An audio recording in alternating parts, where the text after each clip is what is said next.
Nous allons prier ensemble. Dieu notre Père, qui est saint et qui a créé les cieux et la terre, merci. Tu nous as sauvés, nous pécheurs, et tu nous as pris pour être tes enfants. Tu nous gardes toujours le long de notre séjour sur cette terre et tu nous aides, merci. Tu nous as permis ton royaume éternel des cieux et tu nous permets de vivre ici avec cette espérance, merci. Les saints se sont réunis aujourd'hui pour apprendre ta parole. Donne-nous la parole dont nous avons besoin et montre-nous ta volonté sainte. Et en cette heure même, à la retraite d'été, ton évangile est sur le point d'être prêché. Beaucoup d'âmes sont en train de recevoir des entretiens. Et c'est le jour également où l'œuvre de ton salut est manifestée à plusieurs. Que cette heure puisse être une occasion pour que de nombreuses âmes puissent revenir à toi, aide-les à comprendre et afin que cette retraite puisse bien se terminer. Guide-nous du début jusqu'à la fin, sois avec nous afin que seule ta volonté précieuse puisse être manifestée à nous tous et nous avons prié au nom de Jésus qui nous aime. Amen. Voyons ensemble Galates chapitre 6. Galates chapitre 6 du verset 17 au verset 18. Galates chapitre 6 versets 17 et 18. Puisque c'est court, on va lire ensemble. Que personne désormais ne me fasse de la peine, car je porte sur mon corps les marques de Jésus. Frères, que la grâce de notre Seigneur Jésus-Christ soit avec votre esprit. Amen. Comme vous le savez, en cette heure même, il y a le 6e séminaire biblique qui est sur le point de se terminer pour cette retraite d'été. Et officiellement, il y a 11 380 personnes qui sont enregistrées comme étant participants officiellement. Et à la dernière tournée de la retraite, il y avait plus de 1000 invités qui avaient participé. Mais à cette tournée, il y a plus de 1200 invités. Et en étant en charge de la répartition dans les dortoirs, je reçois beaucoup d'appels en ce moment. Et ce n'est certainement pas des appels juste pour vérifier si je vais bien, mais c'est à propos des problèmes concernant les dortoirs, concernant les places.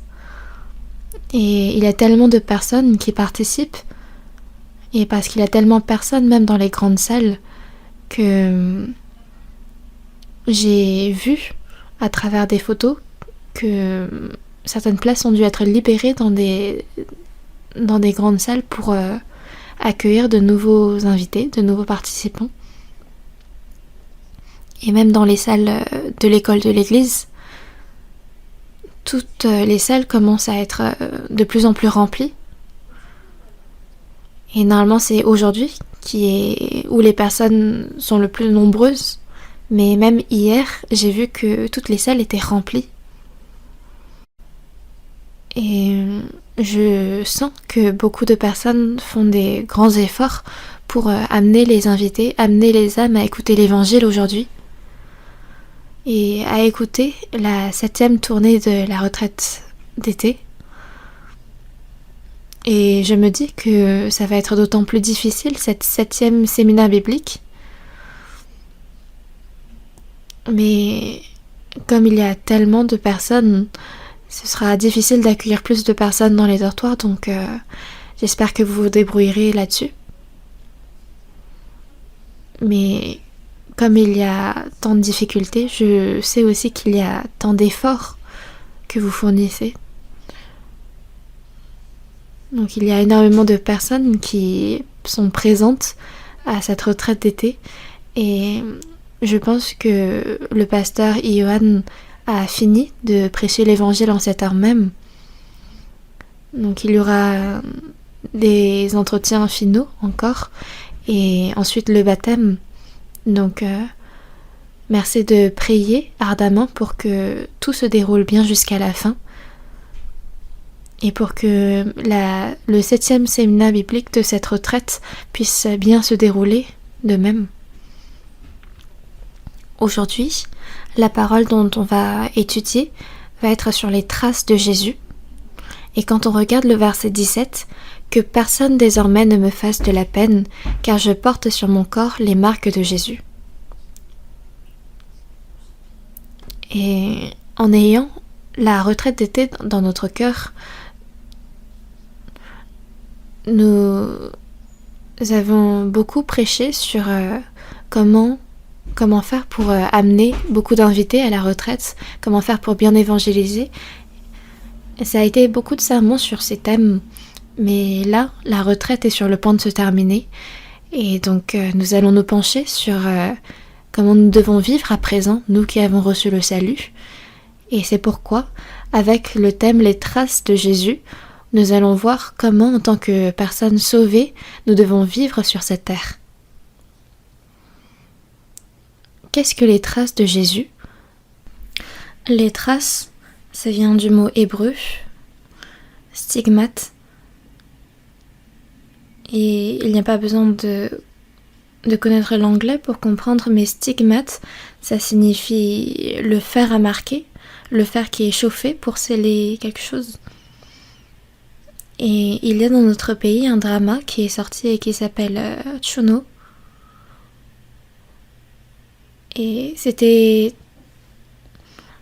Donc il y avait dans cette histoire, pour empêcher les esclaves de fuir, on utilisait un seau en fer, donc un fer qui était chauffé pour laisser un signe sur le corps des esclaves. Donc on a posé le seau sur leur corps. C'était une pratique inhumaine, mais elle existait bel et bien. Et c'est un tel traitement contre les esclaves. Ce fer à marquer existait également pour les animaux, pour les bêtes, où on marquait les animaux d'un sceau qui permettait de reconnaître quels étaient les animaux qui nous appartenaient. Mais on parle ici des traces qui ne sont pas laissées sur les animaux mais sur les hommes. Un fer à marquer, comme on vient de le mentionner, permet de reconnaître les esclaves qui appartenaient aux différents maîtres. C'était donc des traces qui étaient laissées sur les corps des esclaves. Et ici, c'est l'apôtre Paul qui dit dans le verset 17 que personne désormais ne me fasse de la peine, car je porte sur mon corps les marques de Jésus. Il est en train de dire qu'il porte en lui, sur son propre corps, les marques, les traces de Jésus. Et qu'est-ce que cela signifie ? Bien sûr, il peut y avoir plusieurs symboles qui désignent les différentes traces qu'il a portées physiquement et qui représentent sa foi, que ce soit par exemple quand il a été frappé de verge, quand il a été frappé par des pierres lapidées. Ça peut bien désigner ces choses, mais en ayant marché avec Jésus, en ayant marché avec Dieu depuis son salut, ces traces, ces histoires où il a été avec Jésus à travers ses souffrances, à travers ses persécutions, ses difficultés, ces histoires où il a été avec Jésus, ces histoires qu'il porte sur son propre cœur, ça peut très bien se manifester par des traces physiques sur son corps. Et donc on pourrait penser que on parle de ces traces-là quand il dit qu'il porte sur son corps les marques de Jésus. L'apôtre Paul portait bel et bien les traces de Jésus et il le déclarait haut et fort. Mais s'il a eu le courage de dire ces choses-là, qu'est-ce que cela signifie ? C'est que il est fier de porter toutes ces histoires, toutes ces traces de Jésus sur son corps.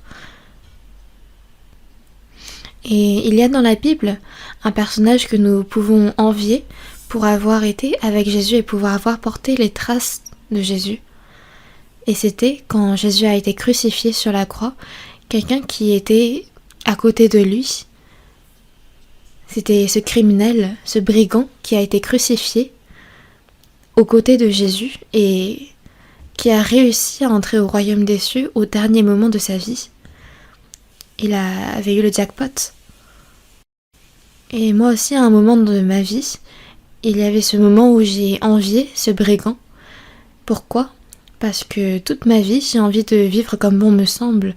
J'ai envie d'aller où je veux, de faire ce que je veux et de choisir tout ce que je veux faire. De pécher comme bon me semble. Et à la toute fin de ma vie, pouvoir recevoir le salut, aller au paradis. Mais est-ce qu'il y a des personnes parmi vous qui sont comme j'étais ? Je suppose qu'il y en a. Et il peut y avoir même des personnes qui s'imaginent ce scénario et qui vivent comme selon ce scénario. Mais ceux qui font de la sorte, vous vous trompez. On va tous au paradis et là, on retrouve ce brigand et on lui demandera « Est-ce que c'était bien pour vous ?» Et je suis sûre qu'il répondra « C'était tellement dommage, je le regrette beaucoup. » Parce que il n'y a rien de meilleur que de pouvoir entrer au paradis.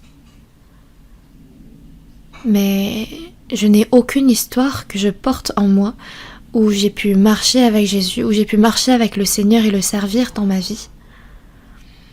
Je suis incroyablement reconnaissant et il n'y a rien de comparable au salut que j'ai pu recevoir avant ma mort.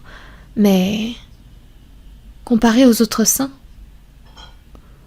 je n'aurai pas de récompense. Est-ce que vous pouvez applaudir sans aucun regret quand d'autres personnes reçoivent des prix sans vous ? Il y a les Jeux Olympiques qui sont en train de se dérouler en ce moment. Et quand les athlètes reçoivent des médailles d'or, d'argent, de bronze, mais que vous êtes un athlète, mais que vous n'avez pas reçu de prix, que vous êtes là juste en train d'applaudir et regarder les autres recevoir leur propre récompense, ça ne doit pas être le bonheur, n'est-ce pas ? Si vous avez participé au jeu, même si ce n'est pas la médaille d'or que vous recevez, la personne qui monte sur le podium est un gagnant tout de même. Ne devrions-nous pas être ce genre de personnes ? Est-ce que ce n'est pas également ce que le Seigneur veut de nous ? Quand Jésus est mort sur la croix, ce brigand qui a reçu le salut, le Seigneur voudrait-il une vie, que nous menions une vie comme ce brigand et un salut comme lui ? À nous qui avons reçu le salut, ce que le Seigneur souhaite réellement. Je ne pense pas que c'est une vie comme celle de ce brigand. Dans ce monde, il est important que nous ayons un statut. Par exemple, que ce soit une bonne école, une bonne entreprise, ou un esprit intelligent, ou être riche. C'est la société qui considère ces choses comme importantes. Et dans le monde, il y a également un dicton qui dit « Un monde où on est premier. Si on n'est pas premier, ne sommes-nous tout de même pas humains ?» Et c'est une vérité, c'est un fait que le statut est important, mais il y a une chose encore plus importante. L'histoire d'une vie est différente pour chacun. Il n'y a personne dont l'histoire est identique à celle d'une autre. Il peut y avoir plusieurs modèles identiques de matériel artistique, mais les œuvres d'art sont différentes l'une de l'autre. Il y a des centaines, des milliers, des millions de matériels qui sont fabriqués sur le même modèle dans des usines. Mais l'œuvre d'art finale d'un artiste, il n'y a rien d'identique à elle. Et nous avons été créés, nous aussi, de façon similaire, mais nous sommes tous différents l'un de l'autre. Et de la main du Seigneur, de la main de Jésus, de la main de Dieu, nous avons été formés de façon si merveilleuse, et il souhaite que nous devenons de plus en plus parfaits en lui. Et c'est son souhait le plus précieux. C'est une histoire concernant le prix. C'est une histoire concernant la marche avec le Seigneur. Le salut, nous le recevons par la grâce, quand nous avons rien fait, quand nous n'étions rien. Dieu, à celui qui croit, à tous ceux qui croient, de façon équitable, il leur a donné le salut gratuitement. Le salut est donc une grâce, mais le prix, quant à lui, est donné en fonction de nos œuvres, en fonction du travail de chacun. Si la gloire éternelle était équitable, si la gloire donnée à chacun était identique, ce serait injuste. Il est juste que le Seigneur récompense selon le travail fourni par chacun. Qu'est-ce que les jeunes de nos jours souhaitent le plus, ou qu'est-ce qu'ils détestent le plus? C'est l'inégalité, n'est-ce pas? C'est l'injustice, n'est-ce pas? Et si on nous traite de façon injuste, comment est notre cœur? Est-ce que vous pouvez dire Amen, ou alors vous avez des plaintes en vous?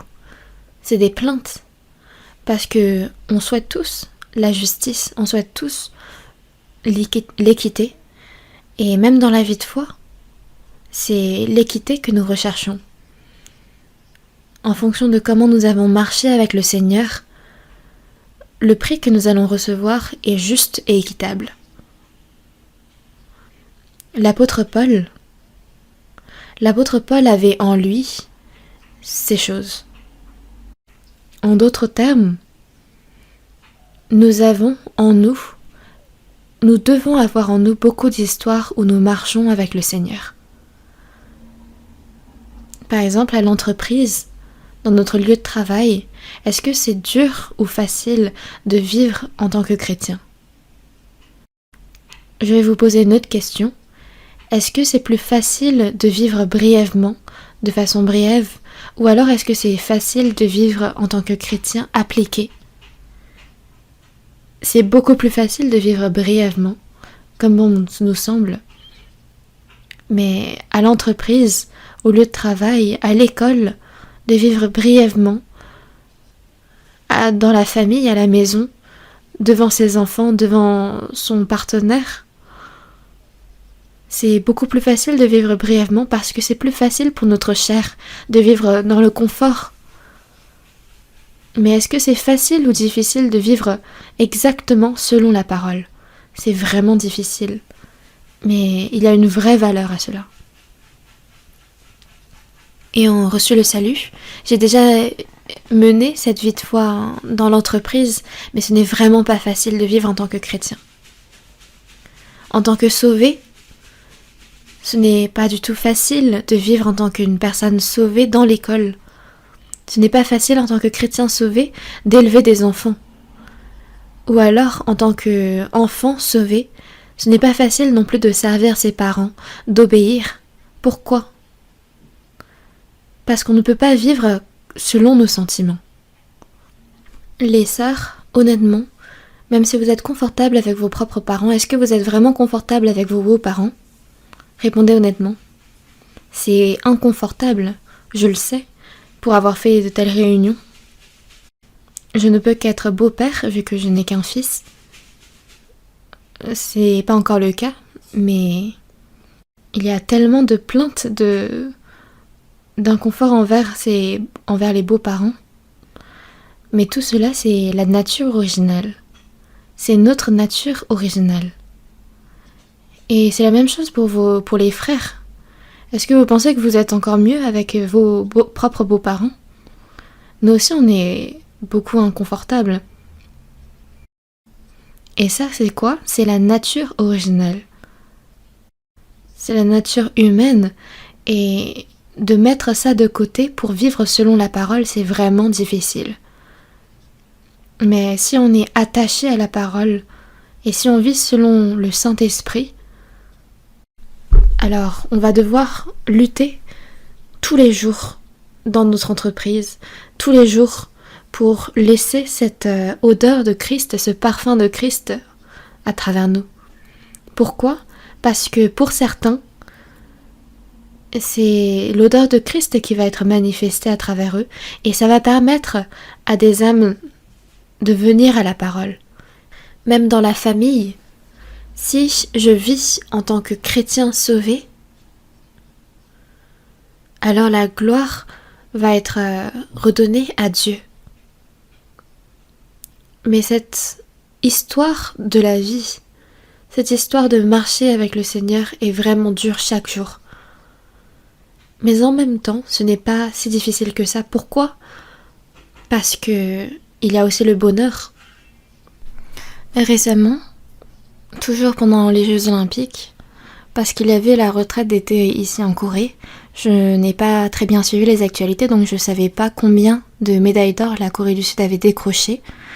Mais après avoir terminé le 5e séminaire biblique, quelques jours plus tôt, j'avais vu qu'il y avait cet athlète, Kim Yoo-jin, de taekwondo, qui avait décroché la médaille d'or. Et j'avais regardé une vidéo de 8 minutes sur YouTube où, dans une interview, elle donnait ses impressions. Et elle disait que elle était 24e du classement mondial de taekwondo. Et c'était elle qui avait reçu la médaille d'or. Donc numéro 1, numéro 2, numéro 4, 5, c'est continuellement qu'elle a monté les rangs et qu'elle a décroché la médaille d'or. C'était surprenant et c'est pourquoi j'ai regardé cette vidéo.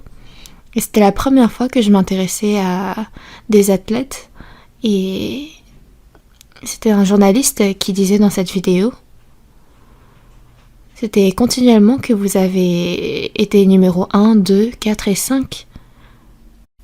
Et il utilisait cette expression pour montrer à quel point il avait continuellement été dans le podium. Et il demandait, est-ce que c'était par chance, vous pensez? Mais c'était sans hésitation, de suite, que l'athlète a répondu: je ne pense pas que ce soit par chance, parce que je me suis tellement entraînée, je sais que ce n'est pas de la chance. Et elle rajoute que elle travaillait ses coups de pied 10 000 à 20 000 fois par jour. À ce moment-là, dans ma tête, j'ai beaucoup douté. Parce que je sais à quel point 10 000 est un grand nombre. Quand j'étais encore en salarié de l'entreprise, on faisait pas mal de tests. Des tests physiques où on devait faire 10 000 quelque chose. Mais 10 000 est vraiment un grand nombre. Par exemple, essayez de faire ce genre d'exercice et vous verrez que 10 000 est presque infranchissable. Mais ce que disait cet athlète, c'était que quand la journée se finissait et qu'elle s'endormait, c'était presque au point d'espérer que elle se réveillerait pas le jour prochain parce que l'entraînement était tellement dur, difficile. Mais elle disait aussi que en cet instant même, toutes ses souffrances avaient disparu parce qu'elle était tellement contente d'avoir reçu la médaille d'or. Et on pouvait voir à quel point elle le méritait vraiment. Et nous aussi, nous menons une vie de fois tellement difficile. Mais quand on va revoir le Seigneur, est-ce qu'on va se souvenir réellement de ses souffrances, ou alors est-ce qu'on va se souvenir du bonheur qu'on a éprouvé à la vue du Seigneur? On ne va plus du tout se souvenir de ces souffrances qu'on a vécues. Est-ce que l'athlète sur le podium va se souvenir de toutes ces souffrances qu'elle aura endurées? Non. Une personne qui aura été à l'université de Séoul, est-ce qu'elle va se souvenir de toutes les souffrances qu'elle aura vécues durant ses études? Ou alors une personne, que ce soit un médecin ou alors un docteur, Est-ce qu'ils vont se souvenir de toutes les études, de toutes les difficultés qu'ils auront rencontrées? Non. Et l'apôtre Paul a dit dans Galates chapitre 6, verset 17, je vais vous lire. Que personne désormais ne me fasse de la peine, car je porte sur mon corps les marques de Jésus.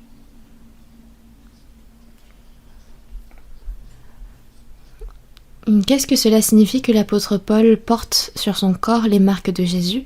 Pour cela, nous allons voir dans 2 Corinthiens. Dans 2 Corinthiens, chapitre 11, on va voir à partir du verset 23. Non, à partir du verset 22, je vais vous lire. Corinthiens, chapitre 11, verset 22. Sont-ils hébreux? Moi aussi. Sont-ils israélites? Moi aussi.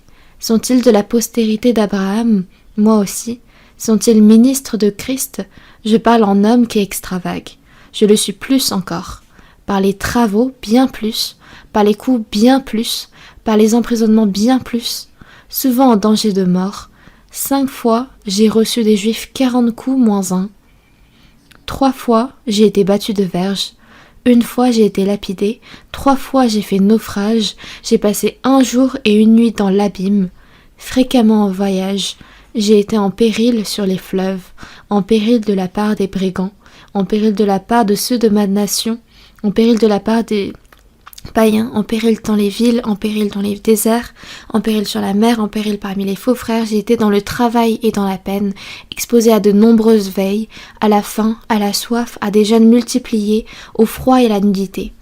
Lisons ensemble le verset 28. Et sans parler d'autre chose, je suis assiégé chaque jour par les soucis que me donnent toutes les églises. L'apôtre Paul a montré, il raconte précisément comment il a servi le Seigneur Jésus.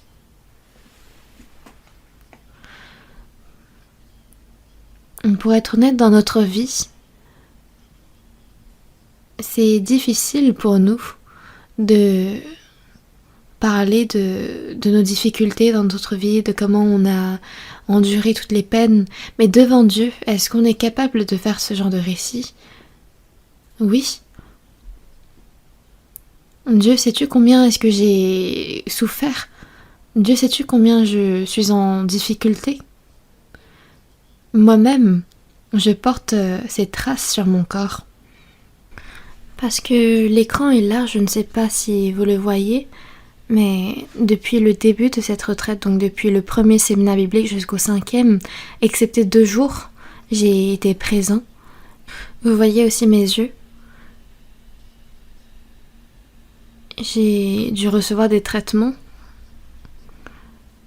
Et le matin, je me réveille et mon corps n'est jamais en bonne santé, n'est jamais en bon état. Et j'ai fait tellement d'efforts pour ne pas être malade pour ce jour. Pour ne pas être malade, alors que mon corps est tellement fatigué. Mais je n'ai pas de cœur qui veut se vanter. Pourquoi? Parce qu'il n'y a que Dieu pour reconnaître ces choses. Mais est-ce que c'est juste moi? Pendant toutes ces semaines, il y a beaucoup de personnes qui sont tombées malades, beaucoup de personnes qui ont attrapé le Covid, qui ont la fièvre. Et durant tout ce mois où nous avons fait cette retraite, il y a beaucoup de personnes qui sont tombées malades. Mais pourquoi? Est-ce que c'est parce que nous sommes allés nous amuser, nous sommes allés à la plage? Non. C'est en faisant l'œuvre du Seigneur que nous sommes dans cet état-là. Et ces choses, même si personne ne le sait, personne d'autre le sait, c'est une histoire qui circule entre moi et le Seigneur. Comment moi j'ai dormi, ou alors comment moi je n'ai pas dormi. Dans cet environnement aussi difficile, aussi dur, il n'y a pas besoin de se vanter devant les hommes, mais devant le Seigneur, on a le droit, on peut dire toutes ces choses. Seigneur, c'est tellement dur. L'apôtre Paul aussi. Les saints de Corinthe se méprenaient sur l'apôtre Paul. Comme vous le savez, dans 1 Corinthiens, l'apôtre Paul avait prononcé ces mots pour les saints de Corinthe. En fait, la ville de Corinthe est située près de Péloponnèse, en Grèce. Elle se situe sur l'isthme.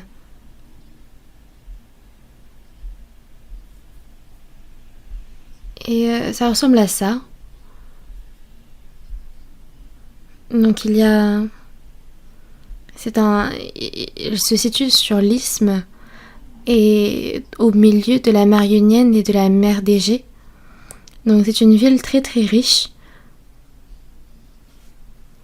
Beaucoup de personnes s'étaient rassemblées dans cette ville et il y avait beaucoup d'idolâtrie, beaucoup de péchés.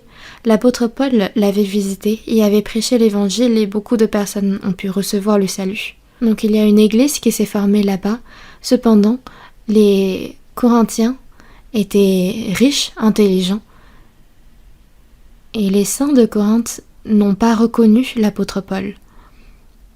Au lieu d'être reconnaissants envers lui et de le servir, ils ont dit derrière son dos que c'était quelqu'un qui les utilisait pour avoir de l'argent, pour bien vivre sa vie. Et l'église de Corinthe,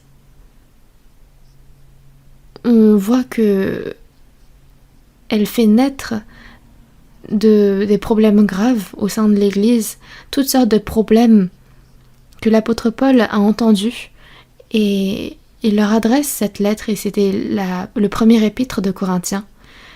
Les saints de Corinthe se sont donc repentis, et on voit donc la suite, la continuation de la lettre de l'apôtre Paul dans 2 Corinthiens. Et c'est dans ce livre que l'apôtre Paul montre à quel point, comment il a vécu sa vie pour le Seigneur. Et c'est pourquoi il dit « Je le suis plus encore, j'ai encore plus souffert que tous les autres hommes. » Que ce soit par les travaux, par les coups, par les emprisonnements, bien plus.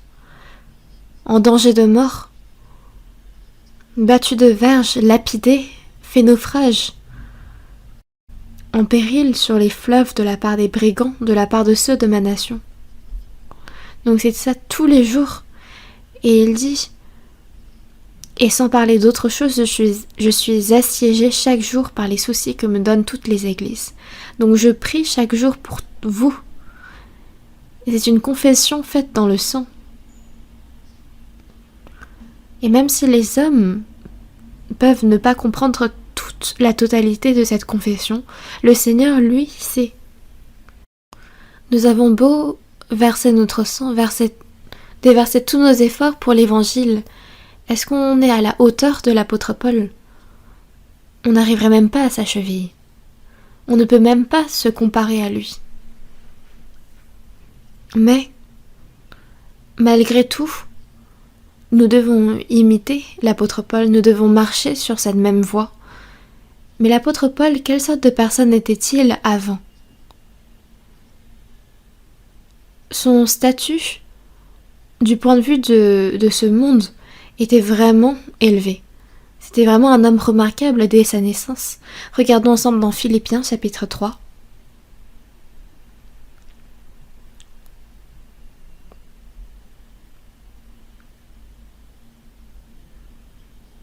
C'est verset 5 jusqu'au verset 6. Philippiens chapitre 3, versets 5 et 6. Moi, circoncis le 8e jour, de la race d'Israël, de la tribu de Benjamin, hébreu né d'hébreu, quant à la loi pharisien, quant au zèle persécuteur de l'Église, irréprochable à l'égard de la justice de la loi. Pour commencer, l'apôtre Paul était juif véritablement. Et pour les juifs, c'était ce sang de juif qui était véritablement important. Et il disait de lui qu'il était circoncis, qu'il est de la race d'Israël, de la tribu de Benjamin, hébreu né d'hébreu, quant à la loi pharisien. Et c'était un homme de zèle qui persécutait l'Église. Et il avait un autre statut spécial. C'était qu'il avait la citoyenneté de Rome dès sa naissance. Voyons ensemble dans Actes chapitre 22. Actes chapitre 22.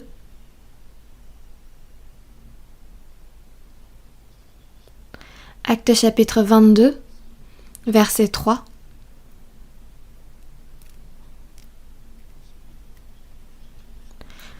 Actes chapitre 22, verset 3, je vais vous lire. Je suis juif, né à Tars en Cilicie, mais j'ai été élevé dans cette ville-ci et instruit au pied de Gamaliel dans la connaissance exacte de la loi de nos pères, étant plein de zèle pour Dieu, comme vous l'êtes tous aujourd'hui.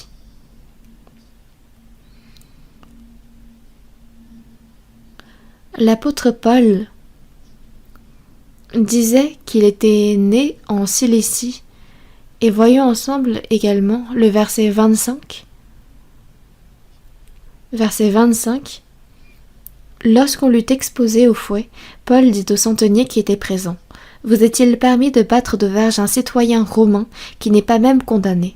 À ces mots, le centenier alla vers le tribun pour l'avertir, disant: « Que vas-tu faire? Cet homme est romain. » Et le tribun étant venu, dit à Paul: « Dis-moi, es-tu romain? » « Oui, répondit-il. » Le tribun reprit: « C'est avec beaucoup d'argent que j'ai acquis ce droit de citoyen. » Et lisons ensemble. « Et moi, dit Paul, je l'ai par ma naissance. » L'apôtre Paul était juif d'entre les juifs, mais l'endroit où il est né, ce n'était pas à Israël, mais c'était à Tars en Cilicie, et c'était à l'époque des Romains. Et c'était une des 3 plus grandes villes de Rome. Dont parmi les 3 grandes villes de Rome, il y a Alexandrie. Et ensuite, il y a Tars en Cilicie.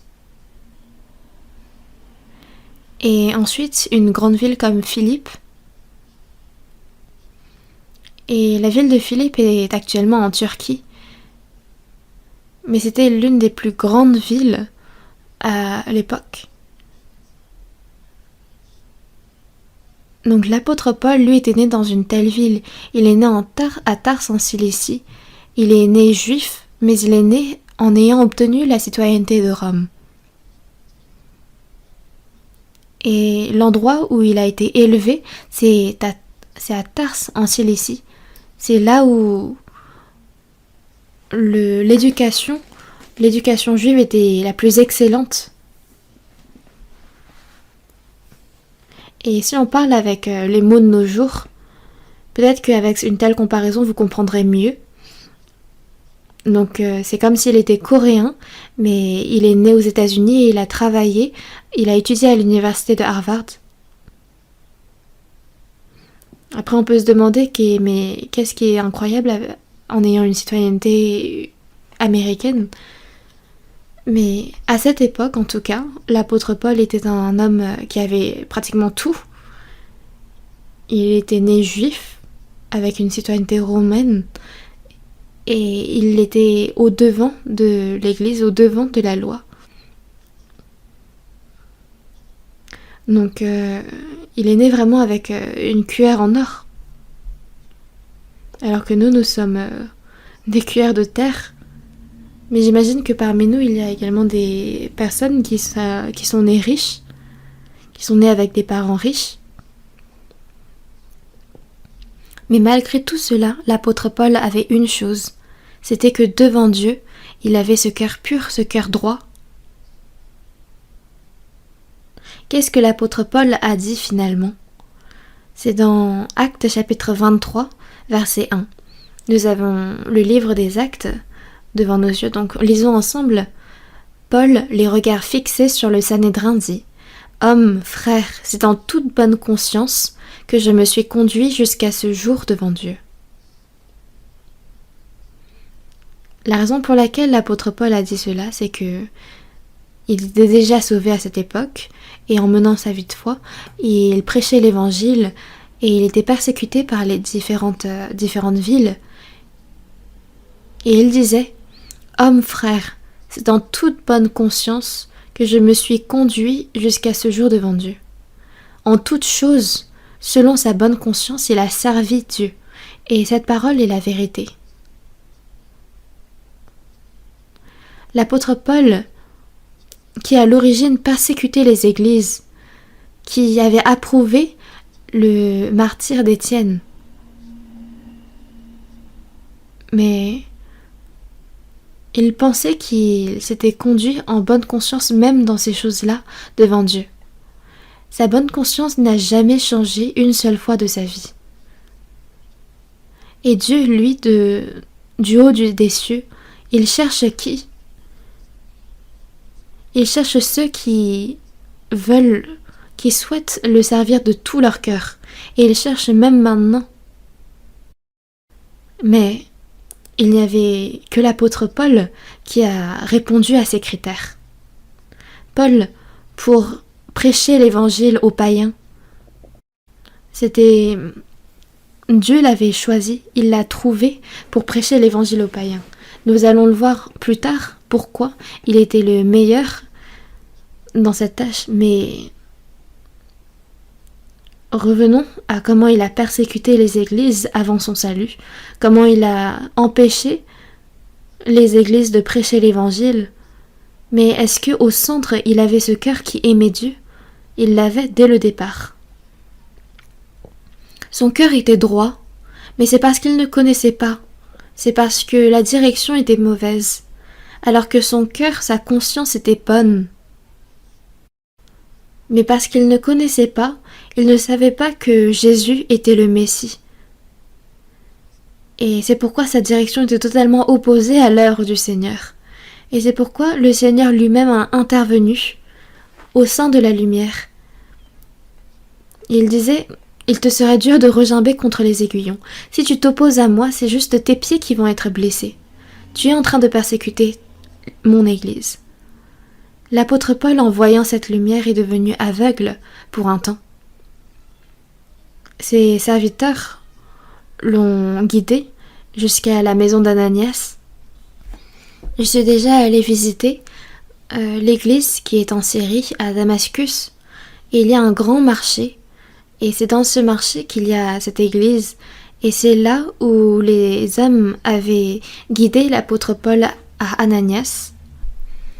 Ananias a dû être surpris, parce que c'est l'homme qui nous persécutait et qui tuait jusqu'à maintenant ses confrères.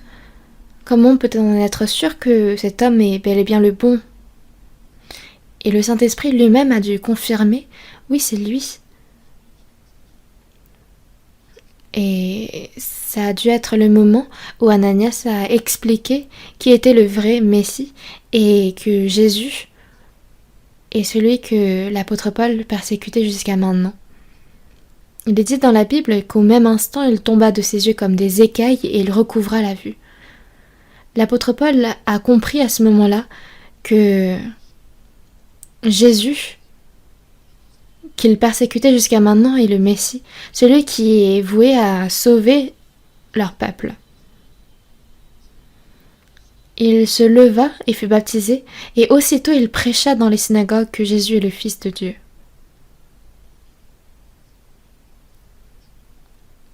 Les Juifs et tous les autres veulent à présent tuer l'apôtre Paul.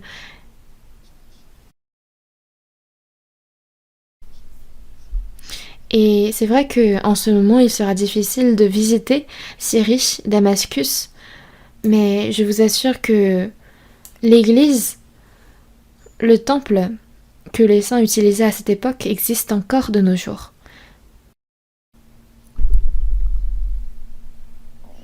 Et l'apôtre Paul a utilisé les murailles de Damascus pour prendre la fuite, parce que les Juifs se concertèrent pour le tuer. Et le Seigneur a dit: va, car cet homme est un instrument que j'ai choisi pour porter mon nom devant les nations, devant les rois et devant les fils d'Israël. Devant les Romains, ce statut de Juifs, mais également de citoyens romains, était énorme. L'apôtre Paul, avec ce statut, était libre de se déplacer, d'aller où il voulait, de recevoir la protection de l'armée romaine. Personne ne pouvait le toucher.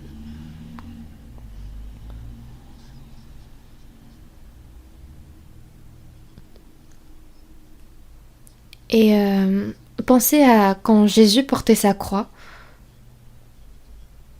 sur Golgotha, et il y avait un homme, Simon de Cyrène, qui revenait des champs et où on lui a demandé, où on lui a ordonné de porter la croix de Jésus.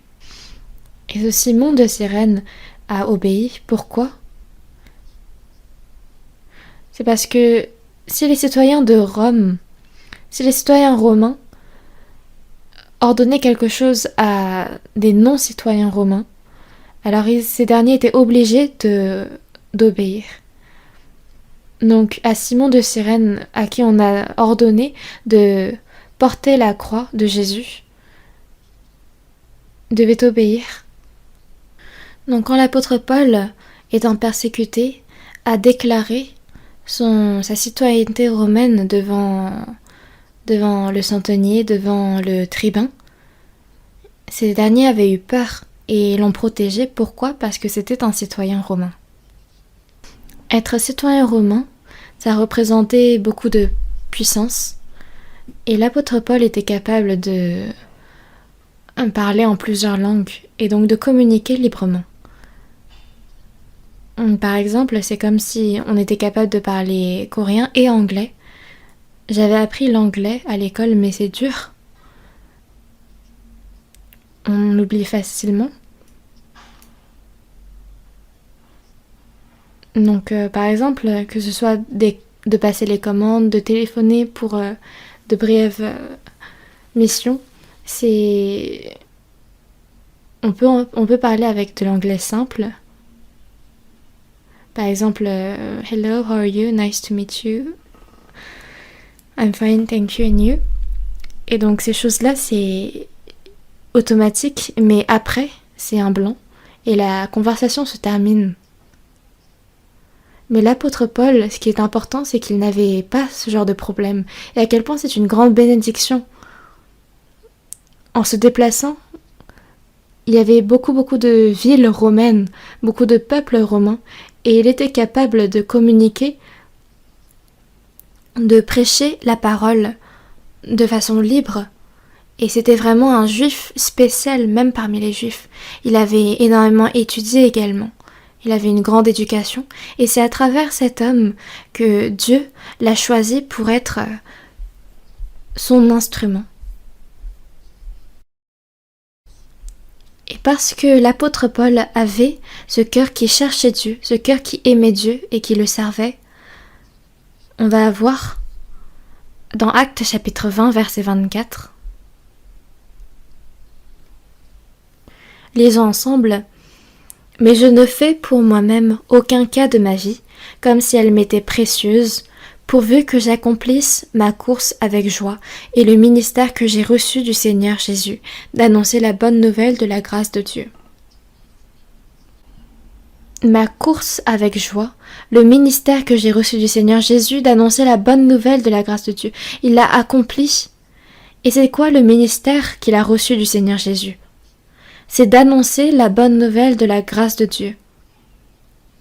Alors que lui, de base, était le chef des pécheurs, le premier de tous les pécheurs, celui qui persécutait les églises, celui qui était voué à aller dans les étages les plus profonds de l'enfer.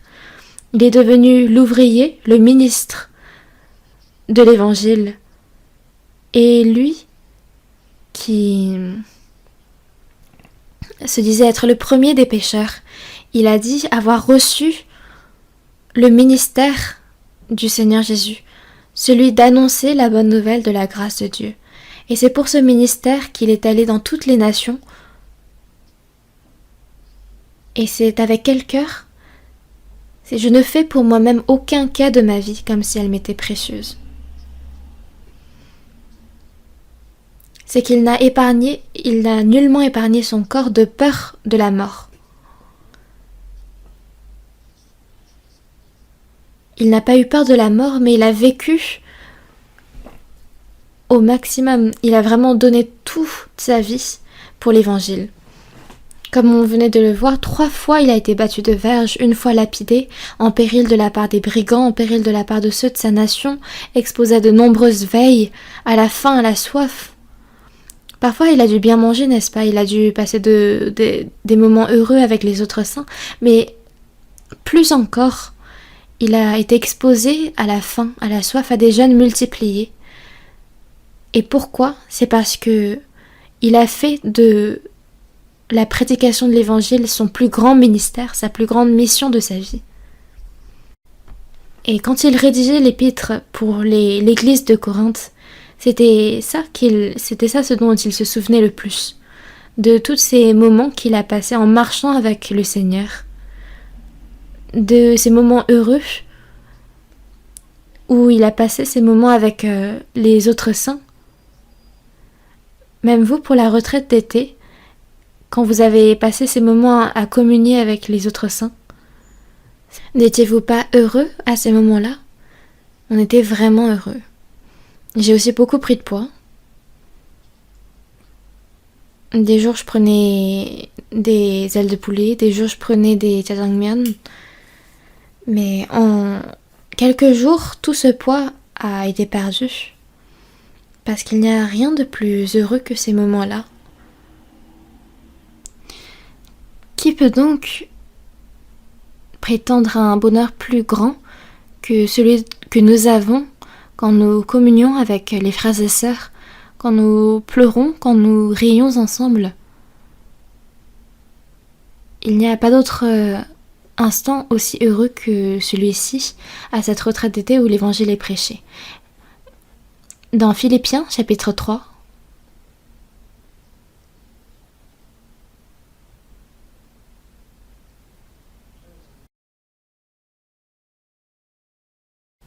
Philippiens chapitre 3, versets 13 et 14. Lisons ensemble. Frères, je ne pense pas l'avoir saisi, mais je fais une chose. Oubliant ce qui est en arrière et me portant vers ce qui est en avant, je cours vers le but pour remporter le prix de la vocation céleste de Dieu en Jésus-Christ. Frères, mais à quel point ce nom de frère est précieux. Pendant une réunion, pendant une communion, j'avais utilisé cette expression parce que pendant la retraite, on rencontre plein de personnes. Donc on peut rencontrer des frères et sœurs que l'on n'a pas vus depuis longtemps. Et parfois on demande à côté ah frère, sœur, est-ce que cette personne c'est vraiment un diacre? Est-ce que cette personne c'est un frère, une sœur? Est-ce que cette personne a vraiment reçu le salut? Et du coup on me répond ah oui, c'est un frère, c'est une sœur, c'est quelqu'un qui fait le service. Et à force, je venais à douter de la légèreté avec laquelle on utilisait ce titre de frère ou sœur. Parce qu'on a un statut dans l'église, que ce soit en tant que pasteur, en tant que diacre, en tant que président du groupe des pères, président du groupe des jeunes, président d'un groupe de quartier. Nous sommes tous frères et sœurs. Et à quel point ce titre est précieux. C'est le titre qu'on a obtenu par le sang précieux qui a été versé par Jésus-Christ. Et ça signifie que nous avons été assemblés pour être son Église et séparés du monde. Nulle part ailleurs dans ce monde on retrouverait un nom aussi précieux. Parfois il nous arrive de désigner des frères et sœurs seulement frères ou sœurs parce qu'ils n'ont pas d'autres statuts comme par exemple pasteur, comme par exemple diacre. Mais il faut se souvenir que ces titres frères et sœurs ne sont pas moindres, nullement. Ils sont tellement précieux. Et l'apôtre Paul disait « Frère, je ne pense pas l'avoir saisi, mais je fais une chose. Oubliant ce qui est en arrière et me portant vers ce qui est en avant, je cours vers le but. » Vers le but. C'est pour remporter le prix de la vocation céleste de Dieu en Jésus-Christ. L'apôtre Paul, pourquoi vit-il ? C'est pour le prix. Le prix. L'apôtre Paul, qui a mené une telle vie avant sa mort, a laissé de telles paroles. C'est dans 2 Timothée chapitre 4. 2 Timothée chapitre 4. versets 6, 7 et 8, je vais lire. 2 Timothée chapitre 4 du verset 6 au verset 8. Car pour moi, je sers déjà de libation, et le moment de mon départ approche. J'ai combattu le bon combat, j'ai achevé la course, j'ai gardé la foi. Désormais, la couronne de justice m'est réservée. Le Seigneur, le juste juge, me la donnera dans ce jour-là. Et non seulement à moi, mais encore à tous ceux qui auront aimé son avènement.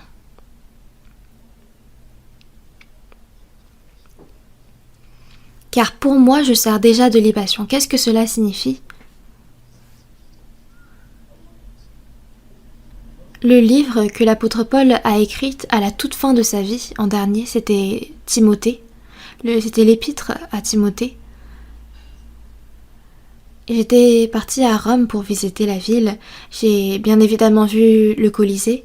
J'ai vu l'arc de Constantin. Mais l'endroit, le monument que je voulais voir le plus, il y en avait 3. Le premier, c'était 70 ans avant Jésus-Christ. L'arc de Titus qui a été renversé, c'était ce monument que je voulais voir. C'est un peu à l'intérieur de la ville, et donc il n'y a pas beaucoup de touristes non plus, comparé aux autres monuments. Mais ce monument-là, je voulais absolument le voir. Ensuite, les catacombes. C'est là où, sous terre, les chrétiens vivaient, se cachaient pour regarder leur foi. Et ensuite, le troisième endroit, c'était l'endroit où l'apôtre Paul a été mis à mort.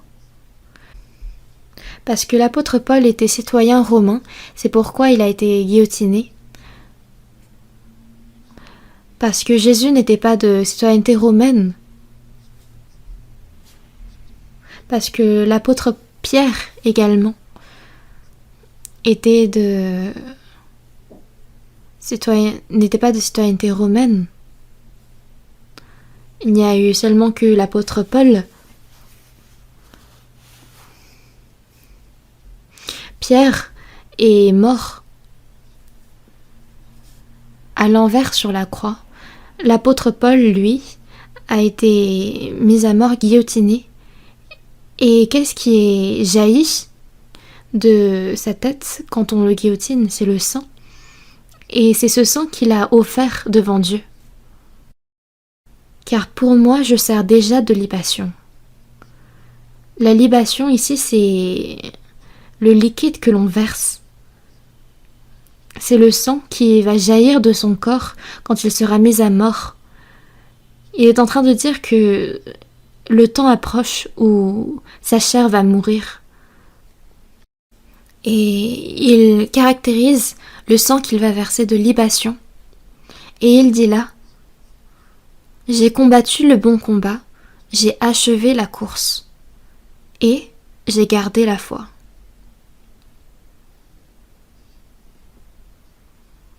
Mais quand on entend cette parole, notre cœur s'enflamme, n'est-ce pas ?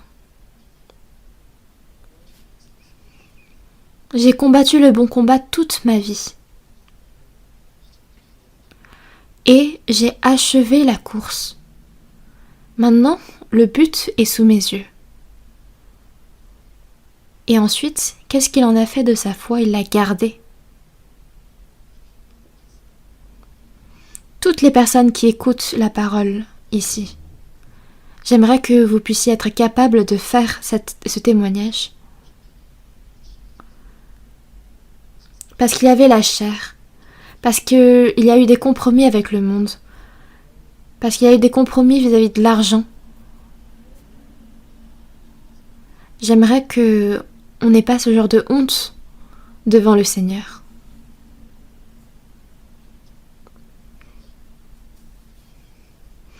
Et à lui, il y a la couronne de justice qui lui est réservée. Et qu'est-ce que c'est que cette couronne de justice ? C'est cette couronne de justice, en d'autres termes, la médaille d'or. Cette couronne de justice lui est réservée.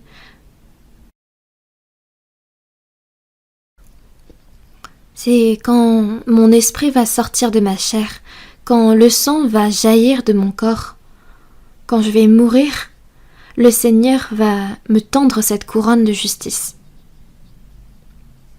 Mais s'il avait terminé son propos jusqu'ici, alors on aurait pu se dire « Ah mais l'apôtre Paul, ça doit être bien pour lui. Ça doit être tellement bien. » Mais heureusement, qu'est-ce qu'il est marqué ensuite ? Le Seigneur, le juste juge, me la donnera dans ce jour-là, et non seulement à moi, mais encore à tous ceux qui auront aimé son avènement. Mais encore à tous ceux qui auront aimé l'avènement du Seigneur. À tous ceux qui vivent dans ce monde, à nous tous. Est-ce que vous n'aimez pas l'avènement du Seigneur Jésus ? Est-ce que vous ne l'attendez pas avec impatience ? On l'attend. Mais j'aimerais qu'on l'attende avec toujours plus d'ardeur, avec toujours plus de sincérité. À tous ceux qui auront aimé son avènement, le Seigneur donnera cette couronne de justice. Et l'apôtre Paul lui dit qu'il n'a nullement épargné sa vie pour cette couronne de justice. Bientôt il va mourir. Bientôt le Seigneur va l'accueillir. Et non seulement lui, mais encore tous ceux qui ont été sauvés et qui attendent son avènement. L'apôtre Paul, durant toute sa vie, a formé de nouvelles histoires pour marcher avec Christ. Et non seulement lui, mais il y a également beaucoup de personnes dans la Bible qui ont marché avec le Seigneur. Voyons dans Hébreux chapitre 11.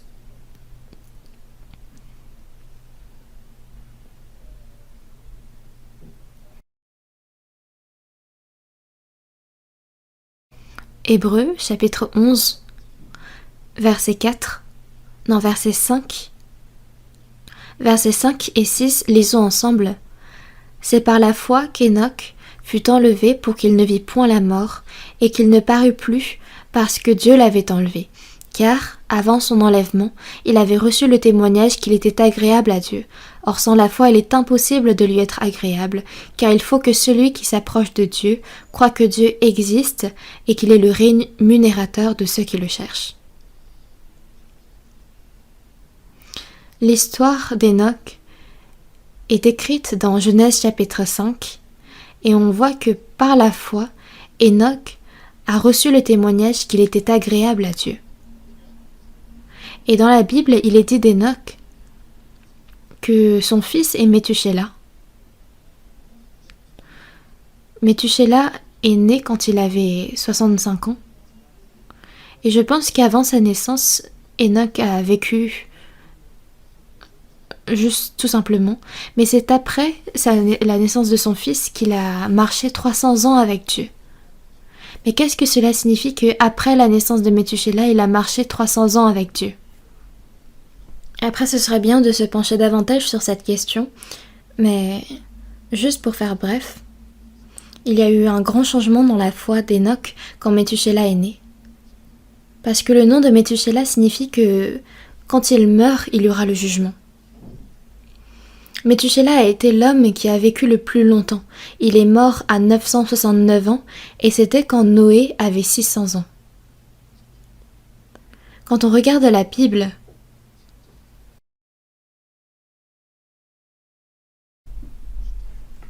quand on fait les calculs exacts, on voit que Noé avait exactement 600 quand Méthusélah avait 969 ans.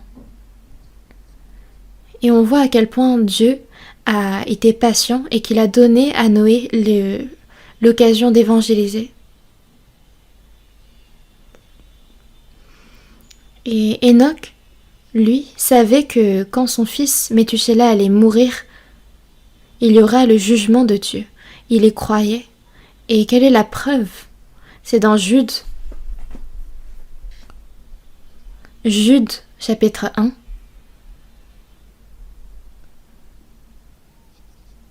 Versets 14 et 15, je vais vous lire.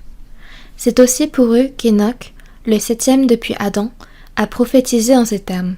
Voici, le Seigneur est venu avec ses saintes myriades pour exercer un jugement contre tous, et pour faire rendre compte à tous les impies parmi eux de tous les actes d'impiété qu'ils ont commis, de toutes les paroles injurieuses qu'ont proférées contre lui des pécheurs impies. Voici le Seigneur est venu pour exercer un jugement contre tous, pour faire rendre compte à tous les impies parmi eux de tous les actes d'impiété qu'ils ont commis, de toutes les paroles injurieuses qu'ils ont proférées. Donc c'est pour exercer un jugement. Et c'était qui a fait ce témoignage? C'est Enoch qui en a fait la prophétie. Enoch est celui qui a, par sa foi, reçu le témoignage qui était agréable à Dieu en marchant 300 ans avec lui.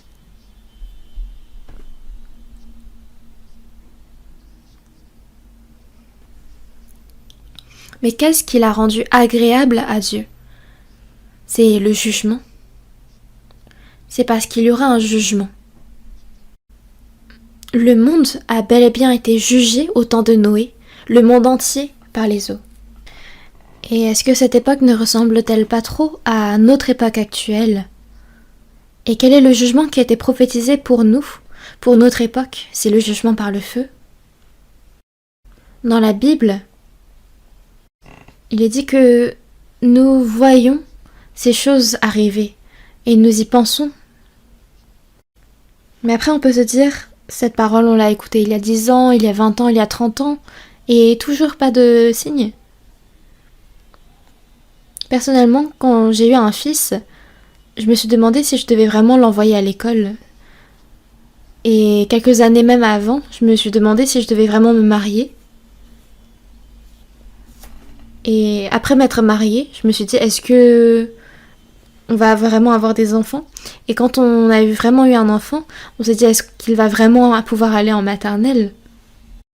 Et il y avait plein de couples qui, au moment de notre mariage, avaient seulement un seul enfant. Mais après, ils m'ont tous trahi et ils ont eu des deuxièmes enfants.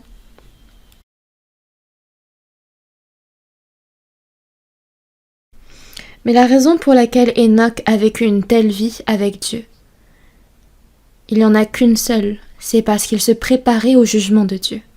Et c'est pareil pour nous. Il y en a un autre, c'est dans Hébreux chapitre 11.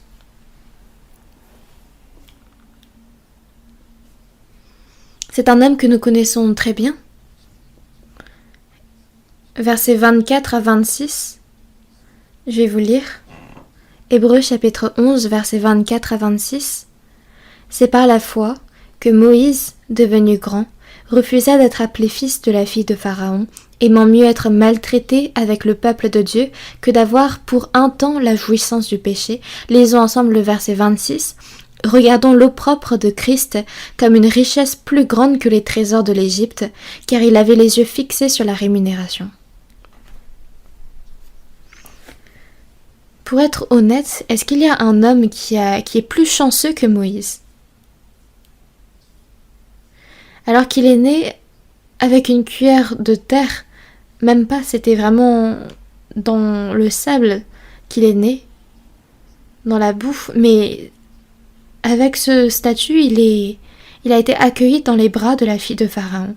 Il a été élevé en tant que prince, avec toutes sortes de puissances, de richesses, de gloire.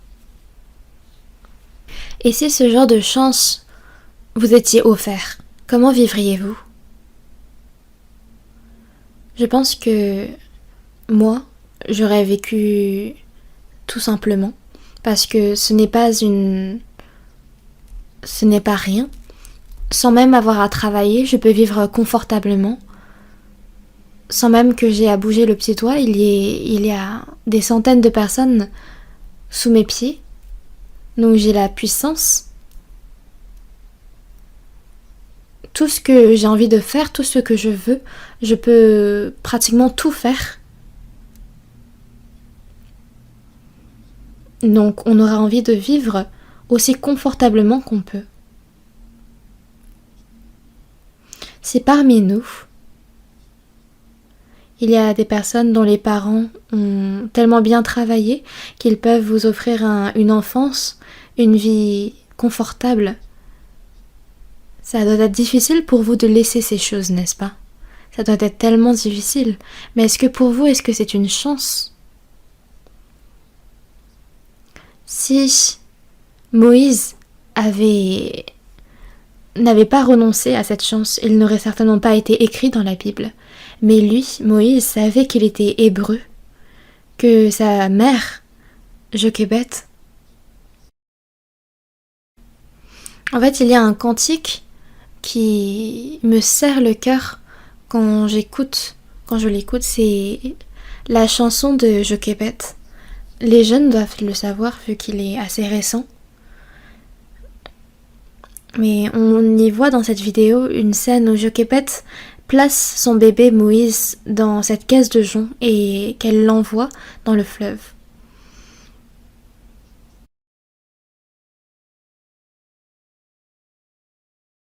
Moïse savait qu'il était hébreu. Pourquoi? C'est parce qu'il portait, lui, les traces de sa naissance. Parce qu'il a été circoncis, donc il savait qu'il était hébreu. Et devant ses yeux, il voyait ces Hébreux mener une vie d'esclaves. Et il connaissait qu'ils étaient le peuple saint de Dieu.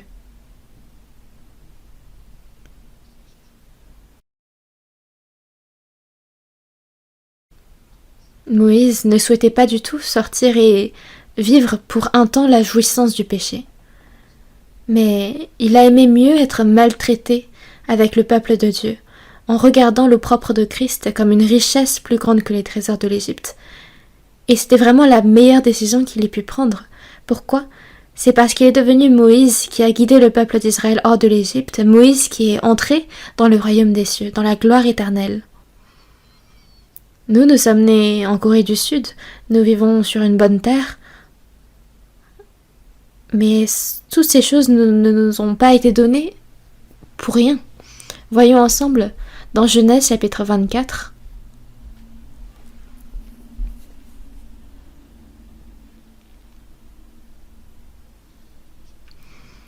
Genèse chapitre 24, verset 58.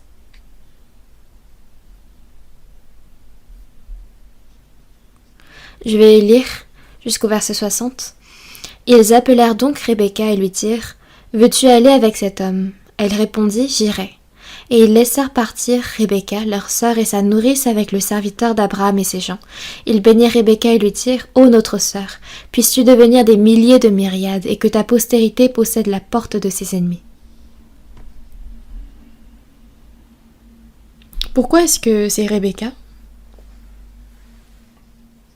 Est-ce que vous y avez réfléchi? Est-ce que ça a dû être facile pour Rebecca d'aller se marier avec Isaac?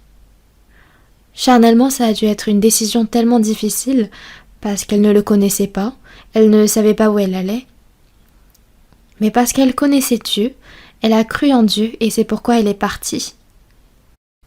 La décision facile pour Rebecca, c'était de rester dans son village, de se marier avec un homme qu'elle connaît, en présence de sa famille. Mais quand on lui a demandé « Veux-tu aller ?» Elle a dit « J'irai ».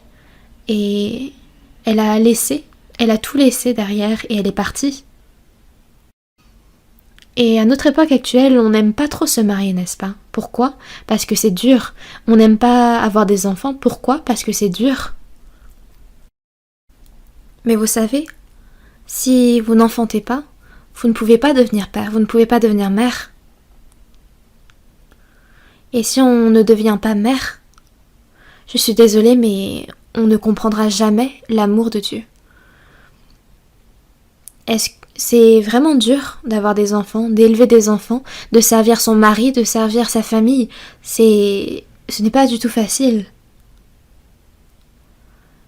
Mais est-ce qu'il n'y a vraiment que souffrance et peine? Et juste pour ces choses, vous ne voulez pas connaître qui est Dieu? Pourquoi est-ce que vous ne savez pas qu'il y a une tellement grande bénédiction qui vous attend? Je vous avais dit au début du sermon qu'il n'était pas facile de vivre comme des chrétiens. À l'entreprise, à l'école, dans la famille, ce n'est pas du tout facile. Mais est-ce que pour autant, vous allez négliger la gloire que Dieu vous préserve? Ce n'est pas facile de vivre en tant que chrétien dans ce monde, de vivre en portant le parfum de Christ. Mais c'est tellement plus facile de vivre brièvement, de vivre sans difficulté, de vivre dans mon confort, de vivre en étant mélangé avec les gens de ce monde, en oubliant, en ignorant les soucis, les sacrifices. Mais alors il n'y aura aucune gloire qui vous attend. Si on vit, je vous avais parlé des Jeux Olympiques, si on participe aux Jeux Olympiques, alors il y a besoin qu'on s'élève au niveau du podium. C'est une pensée totalement évidente, et nous vivons nos derniers temps, et nous vivons dans une ère si précieuse. C'est avec larmes que les frères et sœurs vivent en évangélisant une personne, la famille, et je sais à quel point vos efforts sont précieux. Je vous avais dit que j'avais reçu plusieurs appels hier même. Ils ignoraient, je pense, que j'étais encore dans le lieu de la retraite et ils me disaient « Pasteur, aidez-nous ».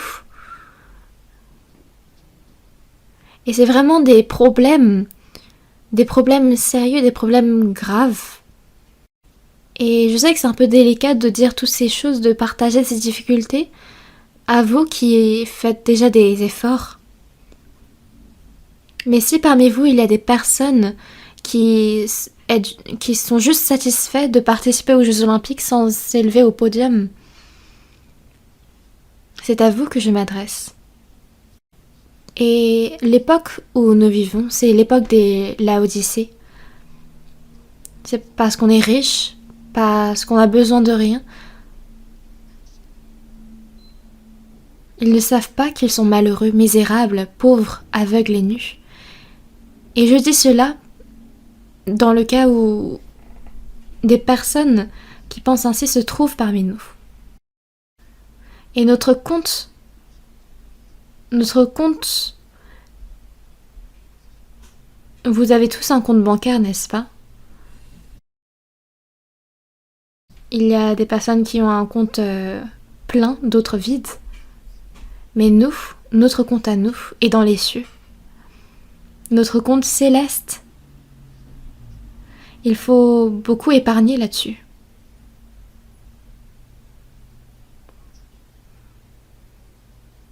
Et allons-nous rencontrer le Seigneur ou pas? Nous allons le rencontrer, bel et bien. Et qu'est-ce que le Seigneur nous a promis? Il essuiera toutes larmes de leurs yeux. C'est bien, bon et fidèle serviteur. Tu as été fidèle en peu de choses. Entre dans la joie de ton maître. Serviteur méchant et paresseux. Ne savais-tu pas que ton maître était un tel homme? Il va y avoir 2 commentaires différents, 2 jugements différents. Et comment est-ce que vous voulez que le Seigneur vous accueille?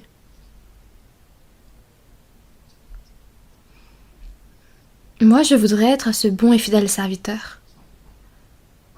Entre dans la joie de ton maître. C'est cette parole que j'ai envie d'écouter. Même si personne ne me reconnaît,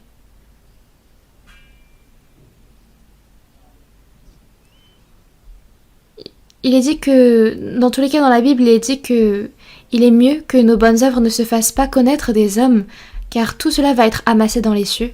Mais tous les moments, toutes les secondes où je prie Dieu, où je prie pour les autres, pour les âmes autour de moi, et quand je consacre tout ce temps, ces sacrifices pour le Seigneur, Dieu nous a promis qu'il calcule tous ces instants, tous ces sacrifices. Donc où est la véritable remise des prix? C'est dans les cieux.